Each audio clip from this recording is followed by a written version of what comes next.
जी तमाम देखने सुनने वालों को सरवर का सलाम मसनून कादर मुतलक आपको दुनिया आखिरत की कामरानियाँ अता करे।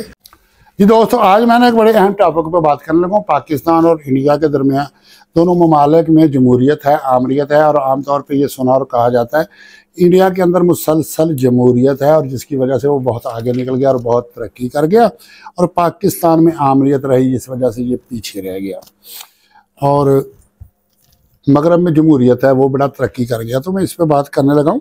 नंबर 1 बात ये आ जाती है कि जमहूरियत किसे कहते हैं। जमहूरियत इसे कहते हैं कि अवाम की मंशा के मुताबिक मुंतखब करदा नुमाइंदों की हुकूमत अवाम पे, और जो हुकूमत होती है उसके पास एक आइन होता है, वो आइन के ताबिया होती है, और तमाम हुकूमती अदारे आइन के ताबिया होते हैं, और ऊपर चेक एंड बैलेंस के लिए एक अदालती सिस्टम और निज़ाम होता है। और अब ये बात आ जाती है कि आइन क्या है।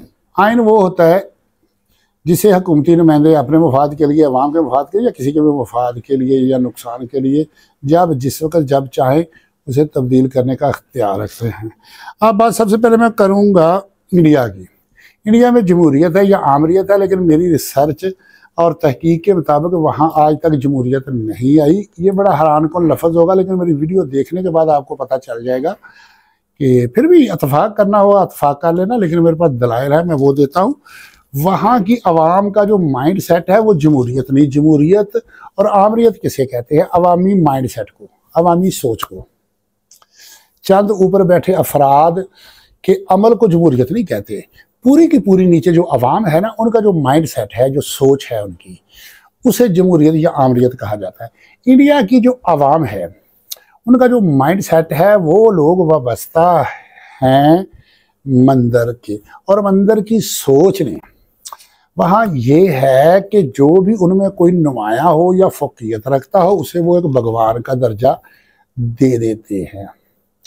और इसी जिसका सबूत ये है कि वहाँ की आवाम ने पहले कांग्रेस को भगवान बनाया हुआ था, अब उन्होंने बीजेपी को भगवान बनाया हुआ है। दो ही तो पार्टियां आई हैं इक़्तिदार में, और वहाँ का जो आइन है उनका, उस आइन के मुताबिक वहाँ सब बराबर है, बराबर हकूक़ है, लेकिन वहाँ मज़ाहब बेशुमार हैं, कौमियतें बेशुमार हैं, लेकिन बराबरी नहीं है, ऊंच नीच वहाँ मौजूद है। और वहाँ की जो आवाम है वो आइन के मुताबिक अपने हुक्मरानों को नहीं देखती, ना चेक एंड बैलेंस रखती। चंद एक होते हैं, लेकिन अक्सरियत की मैं बात कर रहा हूँ, वो उनको एक भगवान की नज़र से देखते हैं कि ये भगवान की तरह हैं। और बेशुमार मौक़ों पे मीडिया पे ये आया कि वो आवाम से पूछ रहे हैं, वो कह रहे हैं मोदी हमारा भगवान है, मोदी हमारा भगवान है, मोदी हमारा भगवान है। असल में हकीकत ये है कि इंसान के अंदर बुनियादी चीज़ जो अल्लाह रब्बुल इज़्ज़त ने रखी है वो एक रूहानियत होती है, उसका मज़हब होता है, उसका अकीदा होता है। उनका मज़हब, अकीदा, दुनिया, सारा कुछ जो कुछ है वो सारा कुछ यक जुम्बश एक है। और वहाँ इसी सोच का फ़ायदा उठाते हुए जो ज़ाहरी तौर पे उनकी मैशत ऊपर गई है, वो कैसे गई है? जब वो आवाम से, कौम से कहते हैं कि मेहनत करो और बेशुमार करो, और वो मेहनत बहुत ज़्यादा करते हैं, लेकिन उनकी मेहनत की उनको उजरत नहीं देती। उनकी सब की मेहनत को हुकूमती चंद गुमाश्ते समेट के अपनी दौलत में बेपनाह इजाफा कर रहे हैं, जिस वजह से उनकी हुकूमत के रिजर्व में भी इजाफा हो रहा है और आवाम नीचे से नीचे जा रही है। और फिर भी वहाँ की आवाम मुतमिन है, और कभी भी आवाम हुकूमत से मुतालबा नहीं करती कि आइन के मुताबिक चलो या ऐसे करो या वैसे करो।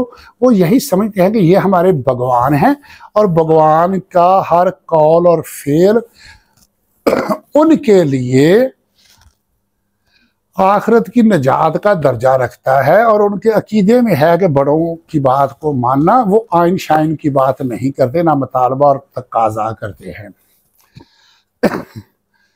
इससे मजबूत मैशत नहीं कहा जाते। मजबूत मैशत तो वो होती है जो ऊपर से नीचे पैसा जाए, और जिस पैसे को ज़्यादा से ज़्यादा लोगों में कन्वर्ट किया जाए, लेकिन वहाँ नीचे से सारा कुछ ऊपर जा रहा है। चलो खैर, वो एक अलग बहस है मैशत की, उस पर मैं एक वीडियो पहले बना चुका हूँ, कल वो देख लेना। अब आ जाते हैं पाकिस्तान पे। पाकिस्तान की जो अवाम है इनका माइंड सेट जमहूरी है।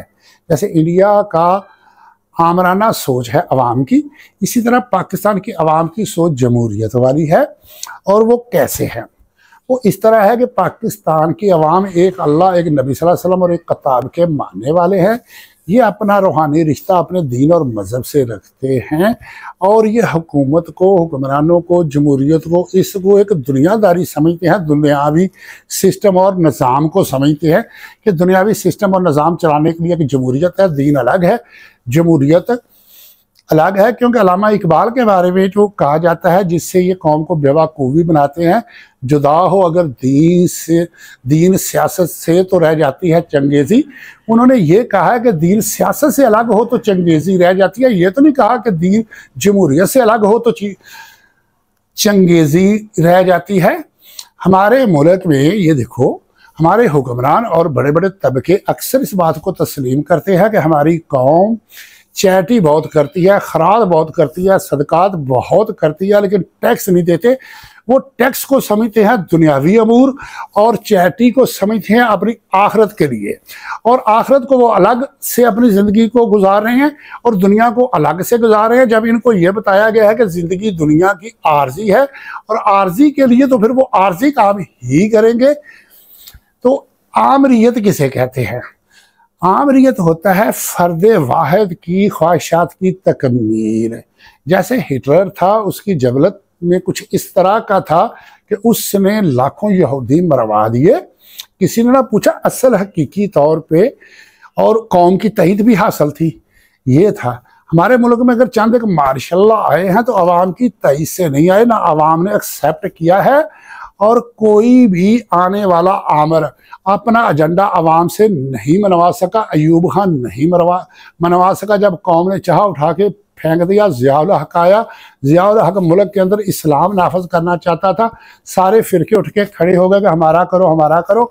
और तमाम फ़िरकों, बल्कि तमाम को छोड़ दो, एक फ़िरके ने उसको सरनगू कर दिया। वो काला डैम नहीं बनवा सका कि तमाम कौमियतें उठ खड़ी हुई, वो उनके सामने सरनगू हो गया। तो वो आमरीयत कैसे हुई? मुशर्रफ जब आया तो वो सोशलिज्म लाना चाहता था, मदारस को, मसाजिद को कंट्रोल करना चाहता था। ना मसाजिद और मदारस उससे कंट्रोल हुए, ना सोशलिज्म वो नाफज कर सका।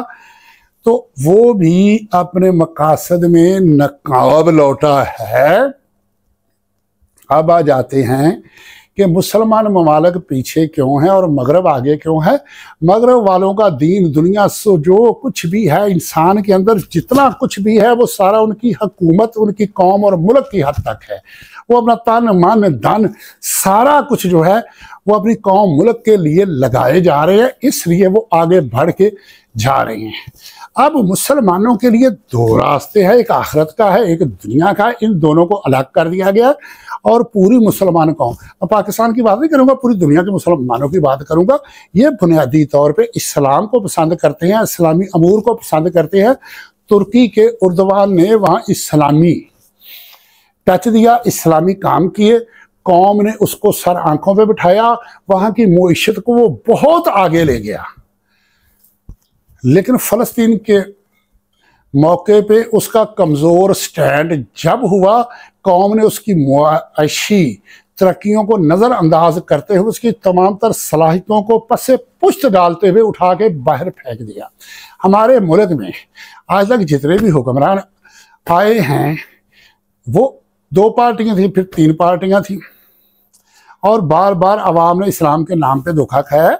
अब देखो हमारे मुल्क के अंदर जब अदारे, हमारे मुल्क के अंदर जब अदालतें आइन की धज्जियां उड़ा रही होती हैं, कानून की धज्जियां उड़ा रही होती हैं, सरेआम उड़ा रही होती हैं, कोई पूछने वाला नहीं। कोई शदीद हल्का फुल्का रद्द-ए-अमल आता है, शदीद रद्द-ए-अमल नहीं आता। इसके मुकाबले में देख लो, जब कभी कोई अदालत किसी मजहबी मामले में हल्की सी भी लग्जश करती है, इतना शदीद रद्द-ए-अमल आता है कि पूरी हुकूमत हिल के रह जाती है और उनको अवाम के पांव पड़ता है और अपनी सिम्मत चाहे ऊपर ऊपर से करे, उनको दुरुस्त करनी पड़ती है। अगर हमारे आइन की जगह पे कुरान को आइन बना लिया जाए और अवाम से कह दिया जाए कि हम आज से हलफ लेते हैं कि हमारा, देखो कुरान ज़ाब्ता हयात है, ईमान है हमारा। जब है ही ज़ाब्ता हयात तो पीछे क्या रह गया, कसर क्या रह गई, इससे बड़ा कोई और आइन तो नहीं हो सकता। और जब ये हलफ देंगे कि हम शरीयत के मुताबिक, कुरान के मुताबिक चलेंगे, फिर कोई अदारा, कोई अदालत, कोई भी जब इससे थोड़ा सा भी इधर उधर होगा तो आवाम फौरी उसको पकड़ के खींच के सीधा कर देगी, शदीद रद्द-ए-अमल आएगा। और फिर आवाम जो है जैसे चैरिटी करती है वैसे ही ये टैक्स भी देगी, वैसे ही ये कौम जो है फिर क्या करेगी, मेहनत भी करेगी, बहुत कुछ करेगी, सारा कुछ वो जो है ना वो पसे पुष्ट डाल के उनको ये होगा कि हमारी आखिरत जो है इस वक्त हमारे मुल्क से वाबस्ता है, हमारी मिल्लत से वाबस्ता है। हमने अपने मुल्क को मजबूत करना है तो क़यामत के दिन जो है अल्लाह के सामने हमने सुरखरू होना है। अब वो ये समझते हैं कि ये नमाज, रोज़े और हमारी ज़कात, सदक़ात जो है इन्होंने हमारी आखिरत में काम आना है, या दुनिया की चंद दिन की ज़िंदगी है, तो इसको वो इतना सीरियस नहीं लेते। एक बात तो मैंने ये दलील से, हाँ किसी का मुतफिक होना ना होना उनका अपना अख्तियार है, ये बात जान लो कि इंडिया हमसे बहुत पीछे, हम उनसे बहुत आगे हैं बाहसीयत कौम, लेकिन हमारी सिमत दुरुस्त नहीं है, हमारी सिमत दुरुस्त करने की ज़रूरत है। तो अगर आज हम अपनी सिमत दुरुस्त कर लें, अपना दस्तूर, आइन, कानून, कुरान को अगर हम बना लें तो हम तरक्की की मनाज़िल तय कर सकते हैं। तो जुगनू सतारा संभाल रखना, मेरे अंधेरों की फिक्र छोड़ो, बस अपने घर का ख्याल रखना। अल्लाह।